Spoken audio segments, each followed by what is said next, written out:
주의 말씀은 완전하여 내 영혼 소성시키며 주의 말씀은 확실하여 우둔한 날 지혜롭게 해. 주의 말씀은 정직하여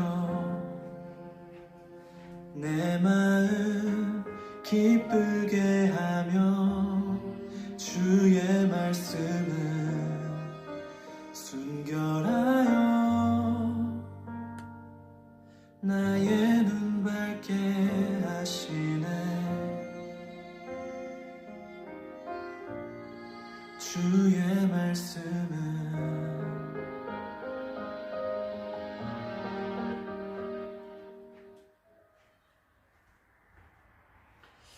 기도하겠습니다. 하나님 아버지 감사합니다. 오늘도 주의 말씀 보기 원합니다. 말씀에 주님이 함께 하시고 전하는 자라 듣는 자가 동일하게 은혜 받을 수 있도록 도와주시옵소서. 감사를 드리옵고 예수님의 이름으로 기도하옵나이다. 아멘. 오늘 하나님께서 저와 여러분들에게 주시고자 하시는 은혜의 말씀의 제목은 하나님께서 베풀어 주신 사랑이라는 제목으로 말씀 전하기를 소원합니다. 이 말씀을 읽고 듣고 보는 가운데 성령 하나님의 폭포수와 같은 은총이 저와 여러분들 심령 가운데 넘쳐날 수 있기를 존귀하신 예수님의 이름으로 간절히 축원드립니다.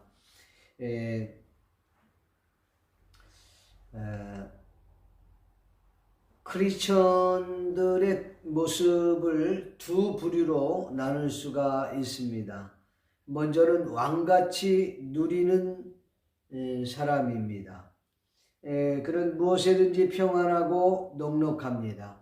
하나님을 나의 왕, 나의 아버지로 모시기에 무슨 일을 만나든지 넉넉히 누리고 사는 것이지요. 또 다른 한 사람은 거지처럼 힘겹게 사는 사람입니다. 그는 늘 부족하고 불안하며 불만스럽습니다. 말로는 하나님을 믿지만 실제로는 하나님과 동행하지 않고 하나님이 주인이 아닌 자신이 주인인 삶을 사는 사람입니다. 여러분들은 이 두 부류 가운데 어느 쪽에 속해 있다고 생각하십니까? 전자이십니까? 아니면 후자이십니까? 중국의 유명한 저술가요 부흥사였던 사람의 이야기를 소개하려고 합니다. 흔히 지방교회라고 얘기하죠. 우리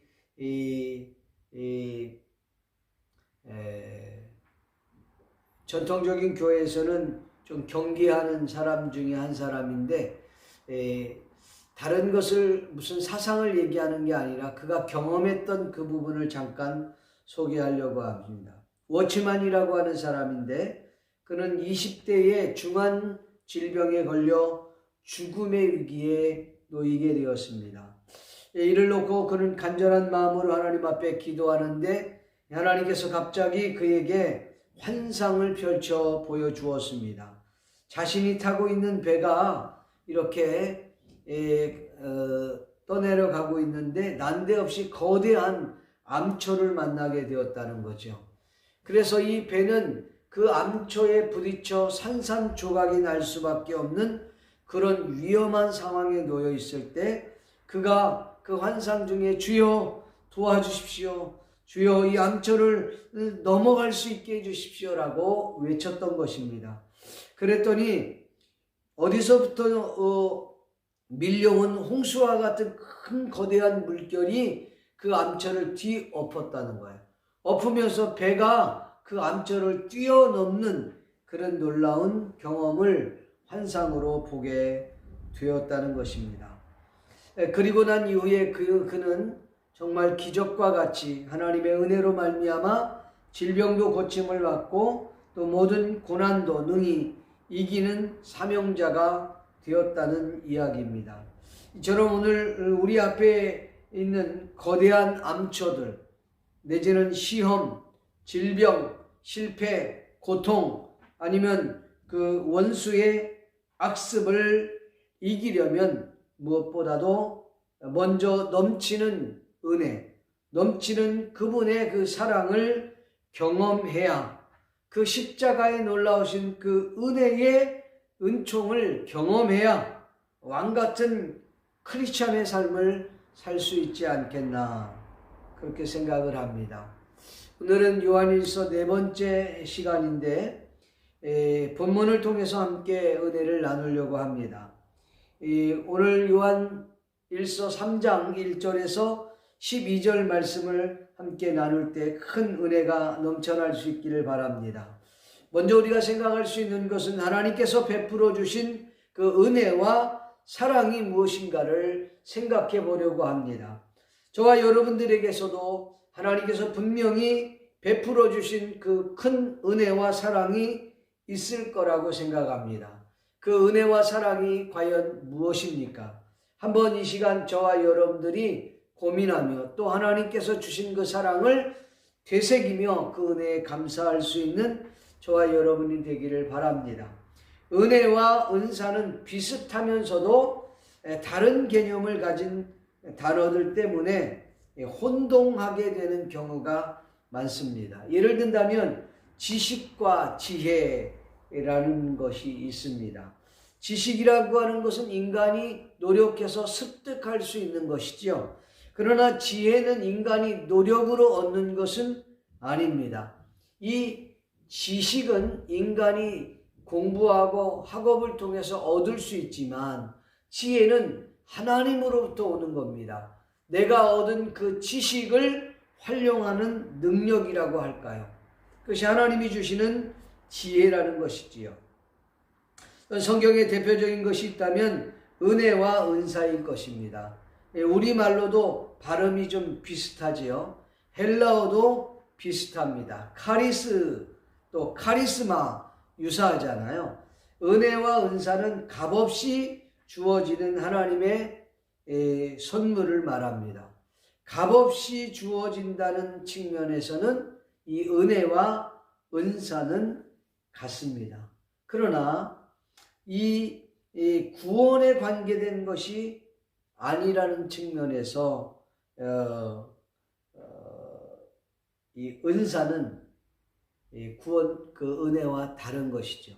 이 은사는 다른 말로 얘기하면 사역을 위해서 주신 일이다라고 보면 돼요. 반면에 이 은혜라고 하는 것은 구원에 관계된 것이기 때문에 믿는 자는 누구나 보편적으로 얻는 것입니다.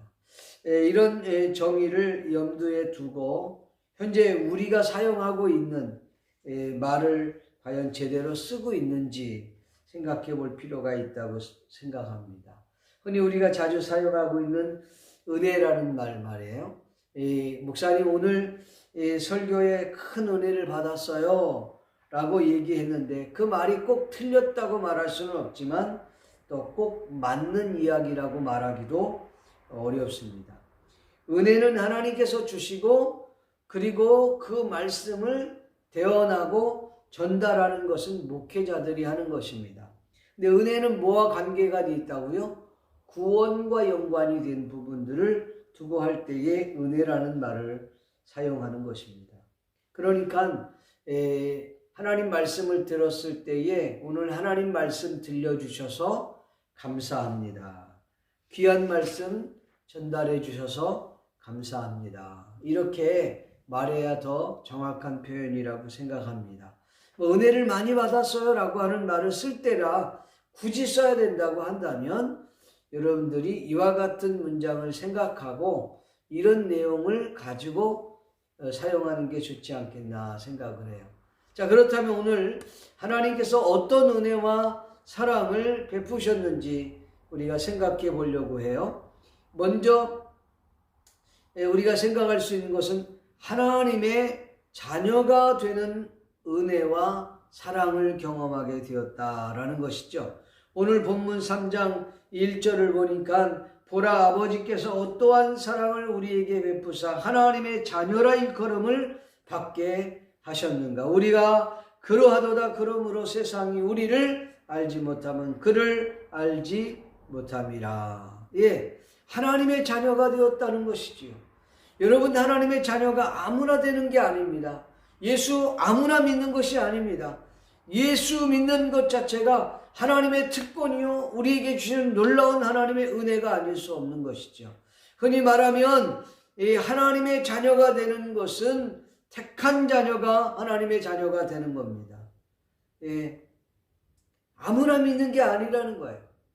예, 물론 이 부분에 있어서 사람들이 좀 오해의 소지가 있고 또는 어떻게 보면은 좀 말에 어폐가 있는 게 아니냐 이렇게 생각하는 분들도 있을 줄 압니다. 그러면 우리가 전도할 필요가 뭐가 있겠습니까? 어차피 택한 사람들, 하나님이 택한 자녀는 결국 다 구원받을 테니까 전도가 무슨 필요가 있습니까? 라고 얘기하는 분들도 있을 거예요. 전도 무용지물로 만든다는 것이죠. 그렇습니다. 근데 기회가 되면 이 부분 좀 더 구체적으로 설명할 기회가 있습니다만은, 오늘은 간략하게 말씀을 드리면 전도는 반드시 필요하다. 택한 자녀들은 저와 여러분들을 통해서 또 저와 여러분을 통해 전해지는 그 복음을 통해서 그들이 주께로 돌아오기 때문에 그와 같은 계획이 하나님께 있다. 이렇게 보고 우리가 좀 넘겼으면 좋겠어요. 하나님의 자녀가 되는 조건이 그럼 뭐냐? 일단은 죄가 있어서는 안 된다는 거죠. 두 번째는 하나님의 공의를 충족시켜야 되는 거예요. 죄의 문제를 해결하려면 누군가가, 그 죄 없으신 누군가가 죽어야 된다는 거죠. 성경에는 그분은 예수 그리스도 외에는 없다. 마지막으로 그 예수님이 그 죄인을 위해 십자가에 못 박혀 죽으시고 3일 만에 부활하셔야 되는데, 그 부활하신 그 예수 그리스도를 믿는 자가 구원을 받는 것입니다. 그러니까 이 예수 그리스도를 누군가가 전해줘야만이 그걸 듣고 은혜를 잊고 사랑을 잊고 예수님을 믿을 것이 아니겠습니까? 근데 이걸 아무나 믿는 게 아니라는 것이죠. 또 전해진다고 다 믿는 게 아니라는 거예요. 그래서 하나님께서 우리에게 베풀어 주신 그 은혜와 그 사랑은 엄청난 거예요. 이건 돈으로 살 수 있는 게 아니다. 저와 여러분들이 예수 그리스도를 믿게 됐다는 것은 내가 똑똑해서 믿은 게 아니에요. 잘나서 믿은 게 아니에요. 하나님의 전적인 은혜예요. 하나님의 전적인 은혜로 우리가 구원을 받게 된 것이고 그 사랑을 입어 하나님의 자녀가 된 줄로 믿습니다. 여러분, 우리가 이 하나님의 사랑을 또 어떻게 받느냐? 성경에 보니까 장래에 우리가 예수님과 같은 영원한 몸으로 변모하는 축복을 누리게 된다는 것이죠. 2절의 그 말씀, 하나님의 자녀라 장래에 어떻게 될지 아직 나타나지 아니하였으나 그가 나타나면 우리가 그와 같은 줄을 아는 것은 그의 참 모습 그대로를 볼 것이기 때문이라. 우리도 예수님의 모습과 같이 영화로운 모습으로 변모할 것이라는 거예요. 예수님 때문에 그렇게 된다는 거예요. 놀랍잖아요. 그리고 우리가 예수 그리스도를 통해서 하나님께서 우리에게 사랑을 베풀어 주시고 은혜를 베풀어 주심으로 말미암아 우리가 주를 향한 소망을 갖게 되었다는 거죠. 믿음이 없을 때는 소망이 없는 마귀의 자녀였어요. 그러나 예수님을 믿고 난 이후에 그분의 은혜와 사랑을 입은 지금은 하늘의 소망을 두고 살아가게 되는 줄로 믿습니다. 아직도 하늘의 소망이 아닌 이 땅의 것에 소망을 두고 살아가는 자들이 있다면 그런 진정한 축복을 누리지 못하고 진정한 축복이 무엇인지 깨닫지 못한 분이라고 얘기해도 과언이 아닐 겁니다. 예수님을 모르는 사람들은 땅의 것만을 추구하며 살아갑니다. 이 땅의 것은 모두 다 불타 없어질 것과 같은 곳이겠습니다. 찬양 가운데 그런 찬양 있지 않습니까? 웬 말인가 내 형제요 주 안이 믿다가 죄값으로 지옥 경벌로도 받겠구나. 웬일인가 내 형제여 죄물만 취하다 세상 물건 불탈 때 너도 타겠구나.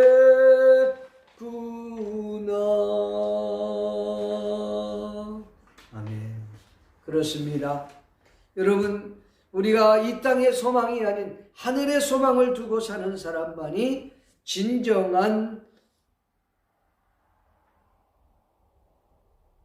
삶의 특권을 누리게 되는 줄로 믿습니다. 성도 여러분, 하늘의 소망을 두고 사는 저와 여러분이 되기를 바랍니다. 하늘의 소망을 두고 사는 사람이란 삶의 질이 달라진 존재라고 말할 수 있을 것입니다. 그리고 하나님이 넘치는 은혜와 사랑을 입은 성도들이 그러면 어떻게 살아가야 되느냐라는 거죠. 본문 3절부터 9절 말씀에 있는 내용을 조금 제가 설명을 드리겠습니다. 한 절 한 절 읽어가면서 설명을 좀 드리겠습니다. 어떻게 살아야 되느냐? 3절에 보니까 주를 향하여 이 소망을 가진 자마다 그의 깨끗하심과 같이 자기를 깨끗하게 하느니라. 아멘. 여러분, 소망을 가진 성도들은 그럼 어떻게 살아야 되느냐? 예수님과 같이 깨끗한 삶, 성결한 삶, 거룩한 삶을 추구하며 살아가야 된다고 하는 것입니다. 여러분, 거룩을 상실한 그리스도인들에게 능력은 없습니다. 능력이 상실됐다고 하는 사실을 알아야 합니다. 그래서 우리 크리스찬들은 이 거룩을 추구해야 되는, 깨끗함을 추구하는 것이죠. 그 다음에 4절과 5절 말씀에 보면 이런 말씀이 있습니다. 죄를 짓는 자마다 불법을 행하나니 죄는 불법이라. 그가 우리의 죄를 없애려고 나타나신 것을 너희가 아나니 그에게는 죄가 없느니라. 아멘. 여러분, 죄를 짓는 자마다 불법을 행하는 자다. 이 불법을 행하는 자는 하나님 나라와 상관이 없는 자라. 그런 말이에요. 사실 우리도 전에는 이와 같은 자였어요. 그러나 예수 그리스도를 우리가 영접함으로 말미암아 여러분, 우리가 불법을 행한 자가 아니라 의로운 자가 되었다는 것이죠.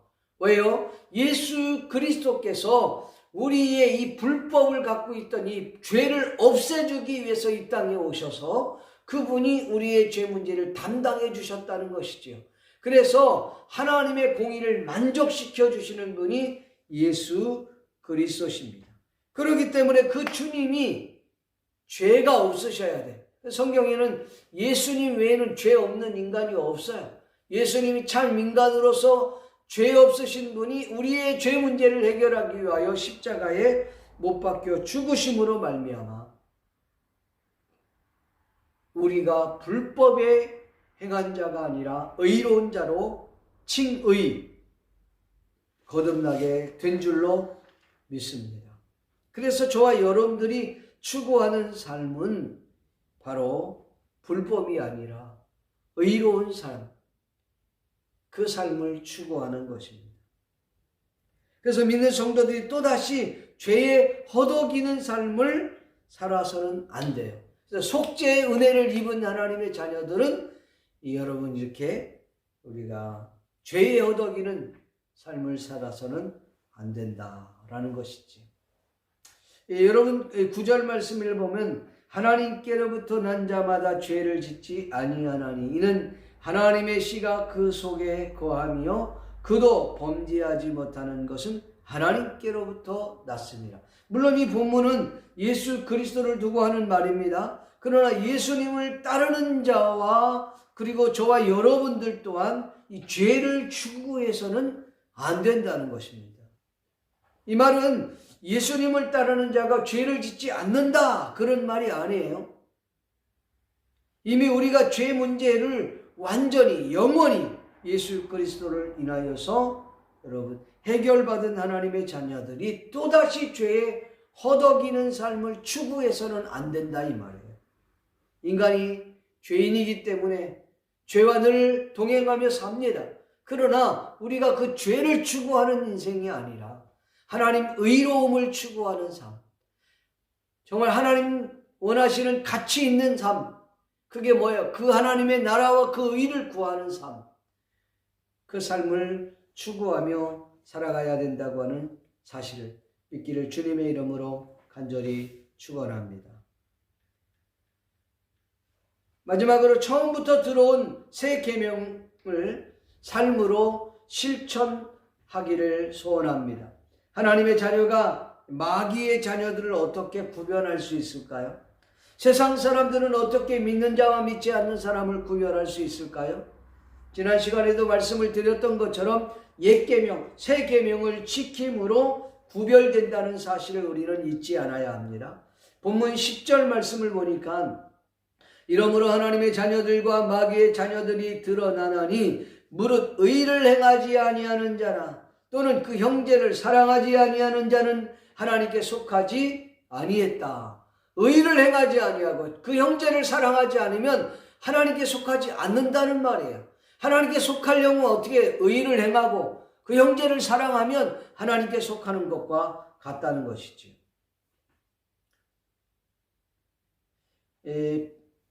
그렇다면 옛 계명, 새 계명을 지킨다는 말이 뭐예요? 서로 사랑하는 거예요. 서로 사랑하는 거. 본문 11절에 보니까 우리가 서로 사랑할지니 이는 너희가 처음부터 들은 소식이라. 요한복음 13장 지난주 시간에도 말씀을 드렸습니다마는 너희가 서로 사랑하면 너희가 내 제자인 줄 알리라. 너희가 나의 자녀인 줄 알리라. 너희가 하나님의 거룩한 성도인 줄 알리라. 그 말이에요. 그러니까 믿음의 성도들은 서로 사랑하는 거예요. 서로 싸울지니가 아니라 서로 다툴지니라. 서로가 물고 뜯는 게 아니라 서로 사랑할지니라. 서로 사랑하면 너희가 하나님의 자녀라. 교회 안에 성도들이 서로 사랑해요. 여러분 가정 안에서 부모와 자식이 자식과 부모가 또는 자녀와 자녀들 사이에 서로 사랑할지니라. 서로 화목할지니라. 그렇다면 이와 정반대된 삶, 화목하고 사랑하지 않는 삶은 뭘까요? 가인과 같은 삶이에요. 오늘 본문에 우리에게 말씀해주고 있는 12절이죠. 가인은 세상에 믿지 않는 자의 표상입니다. 육신의 정욕대로 살아간 대표적인 인물이지요. 자신이 이익과 자신의 성공을 위해서라면 자신의 동생마저도 죽여버렸던 사람이 바로 이 가인입니다. 성도 여러분 명심하십시오. 하나님께서 원하시는 성숙한 그리스도인이란 성숙한 그리스도인의 삶, 그 그리스도인의 삶을 포기하는 순간 우리의 인생은 가인의 인생을 추구하며 살게 된다는 사실입니다. 가인의 삶을 간단하게 정리하면 철저히 자기 이익을 위한 삶이에요. 자신만을 위하는 삶, 독점, 독식을 위하는 삶을 사는 겁니다. 그런 가인의 삶의 끝은 어딜까요? 자기 자신의 삶을 파괴하는 것입니다. 가인을 생각해 보세요. 그는 평생 자기 동생을 죽인 살인자로 죄책감으로 사로잡혀 살았을 뿐만 아니라 그 삶 그 자체가 형벌이었을 거예요. 얼마나 괴로운 인생을 살았겠습니까? 그래서 가인의 인생의 끝은 바로 자기 자신을, 자기를 파멸로 이끌어갔던 것이죠. 그는 힘의 논리대로, 그는 권력의 논리대로, 세상의 방법대로 살았던 인간이 바로 가인이었습니다. 가인은 믿지 않는 자의 표상이라고 말씀드렸죠. 본문 12절 말씀해 보니까 이렇게 말합니다. 가인이 하지 말라. 가인과 같이 하지 말라. 그는 악한 자, 사탄에게 속하여 그 아우를 죽였으니 어떤 이유로 죽였느냐? 자기의 행위는 악하고 그의 아우의 행위는 의로움이라 했습니다. 성도 여러분, 옛 계명, 새 계명은 같은 계명입니다. 하나님께서는 자신의 베풀어준 그 은혜와 사랑을 세상에 믿는 사람들뿐만 아니라 믿지 않는 사람들에게까지도 함께 공유하고 나누기를 원하십니다. 그러면 우리의 삶이 더욱더 풍성한 삶으로 변화될 것입니다. 그러나 인간들은 어떻습니까? 인간들은 좋은 것이 있으면 나누려 하지 않습니다. 독점하려 한다는 것이지요. 여러분, 죄의 특성 중 하나가 무엇인지 압니까? 욕심이에요. 탐심이에요. 탐욕입니다. 그래서 독식하고 독점하려고 하는 거예요. 좋은 것 있으면 자기만 가지려고 하는 거죠. 자신만을 위해 살겠다는 거예요. 그래서 인간은 자신만을 위해 독점하려는 의식이 강하다는 사실입니다. 그러나 성숙한 그리스도인들은 하나님의 은혜와 사랑을 거저받았기 때문에 함께 나누고 베풀고 또 함께 누리는 것입니다. 또한 믿음의 성도들은 그 삶을 죄와 짝하지 않는 것입니다. 거룩을 추구하는 것입니다. 그래서 그 거룩한 삶을 위해 애쓰고 힘쓰고 성령님의 도움을 구하는 것이죠. 하나님이 원하시는 게 뭘까요? 서로 사랑하는 거예요. 신자 되기 원합니다. 진심으로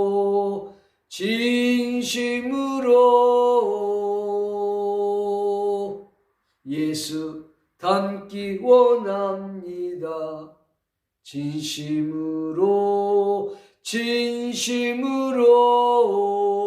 진심으로 여러분, 예수 닮기 원합니다. 서로 사랑하는 저와 여러분이 되기를 소원합니다. 기도합시다. 하나님 아버지, 감사합니다. 오늘도 주님 앞에 마음의 무릎을 꿇을 수 있도록 은혜 허락하여 주심을 감사합니다. 오늘 말씀을 통하여 새 힘을 얻고 새 능력을 경험하는 복된 우리 모두가 다 될 수 있도록 은혜 베풀어 주시옵소서. 감사하고 예수님의 이름으로 기도하옵나이다. 아멘.